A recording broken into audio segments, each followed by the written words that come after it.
Halo semuanya, ketemu lagi bareng gua Poldo Nampitupulu. Di video kali ini kita masuk lagi ke segmen Tapir, yaitu cerita Pir.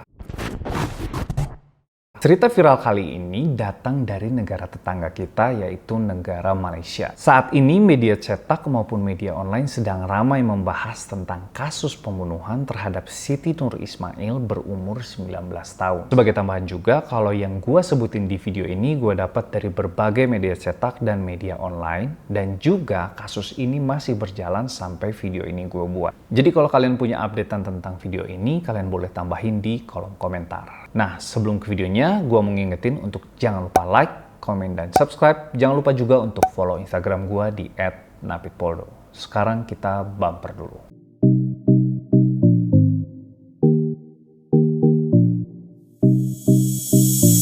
Kejadian ini terjadi pada hari Minggu pada tanggal 1 November 2020, yaitu Siti Nur Surya Ismail berumur 19 tahun yang tewas di tangan sahabatnya sendiri. Peristiwa naas ini terjadi di rumah korban di Kampung Lubuk Batu, Telemong, Malaysia. Jasad Siti Nur Ismail ini ditemukan dalam posisi telungkup di dalam ruang tamu sekitar pukul 2.30 sore yang ditemukan oleh adiknya, yaitu Siti Nur Suhada berumur 15 tahun sepulang dari sekolah. Sang adik atau Nur Suhada segera bergegas pulang ke rumah sepulang sekolah karena sang kakak tidak kunjung mengangkat telepon. Karena ternyata biasanya Nur Ismail menjemput Nur Suhada di sekolahnya. Saat pulang ke rumah, Suhada melihat pintu rumah sudah terbuka. Dan ketika Suhada masuk ke dalam rumah, Suhada melihat kakaknya telungkup di depan TV dalam keadaan tangan kirinya terputus dan sudah tidak bernyawa. Awalnya Suhada menyangka sang kakak meninggal karena tersengat listrik. Setelah itu, Suhada langsung menghubungi sang ayah dan abangnya. Abang korban bernama Muhammad Zaid Azroy berumur 28 tahun yang saat itu sedang bekerja di Kampung Bukit Puyong. Dari kejadian, tas korban turut diambil pelaku yang berisi uang belanja harian senilai 400 ringgit Malaysia atau sekitar 1,3 jutaan, lalu uang simpanan korban senilai 200 ringgit Malaysia atau 6,9 jutaan, serta 2 unit ponsel. Yang diduga diambil pelaku sehingga tersebar kabar di sosial media kalau Siti Nur Ismail ini tewas di tangan perampok. Siti Nur Ismail memiliki uang sebanyak itu karena memang uangnya diberikan oleh ayahnya dikarenakan Siti Nur Ismail ini menjaga sang ibu yang sedang sakit. Tapi berdasarkan bukti-bukti yang ada di TKP mulai terlihat bahwa pelaku adalah perorangan, bukan dilakukan lebih dari satu orang. Kemudian barang buktinya berupa rekaman CCTV di dekat kediaman korban. Terlihat bahwa pelaku keluar dari rumah korban.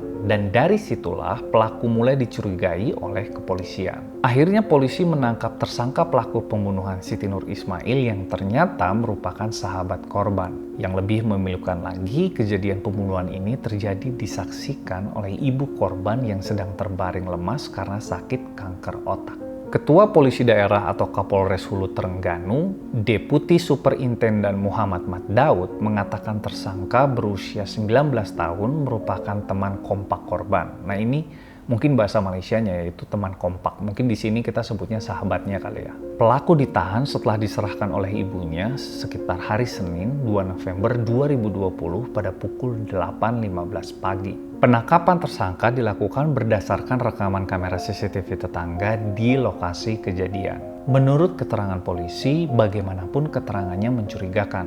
Selain itu, terdapat beberapa bekas lebam, termasuk gigitan di lengan dan badan tersangka, sebelum ditahan untuk penyelidikan lebih lanjut.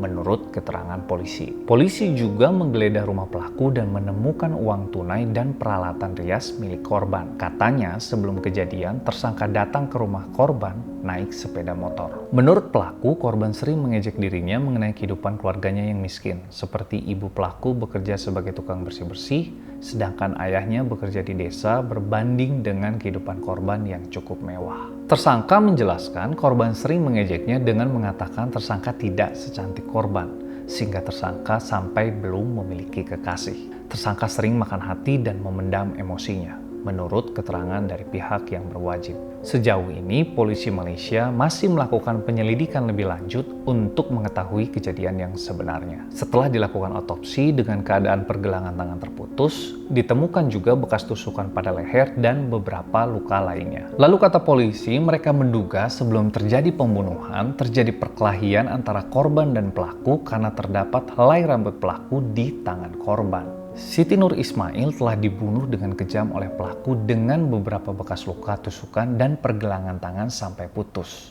Nah, senjata yang digunakan untuk melakukan pembunuhan adalah pisau yang ada di rumah korban. Ayah korban bernama Ismail Muda berumur 58 tahun, terkejut bahwa seseorang yang telah diamankan atas kasus pembunuhan anaknya ini adalah teman dekat korban sendiri. Pertanyaan yang terlontar dari mulut ayah korban sendiri adalah apa benar dia membunuh, karena ayah korban mengakui bahwa pelaku tersebut seumuran dengan anak gadisnya. Ia juga tidak menyangka kalau temannya ini dengan tega mengambil tindakan demikian sampai menghilangkan nyawa anaknya. Ismail, ayah korban, sebelumnya telah menduga pelaku pembunuhan adalah perempuan karena jejak kaki di lokasi kejadian seperti milik perempuan, tapi dirinya tidak mengetahui secara pasti siapa pelakunya. Ada bekas jejak kaki dan darah di lantai menuju pintu kamar. Selain itu ada bedak yang sengaja ditaburkan di pintu lemari diduga untuk menghilangkan sidik jari. Nah, korban telah lama tidak berteman dengan pelaku, tapi tidak tahu apa yang sebenarnya terjadi di antara mereka sampai berujung pada pembunuhan. Nah, itulah menurut keterangan Ismail, ayah dari korban. Sampai H+5 setelah pembunuhan, sang ibunda korban masih belum tahu kalau Siti Nur Ismail telah tiada. Sang ibu kerap mempertanyakan kemana Siti Nur Ismail,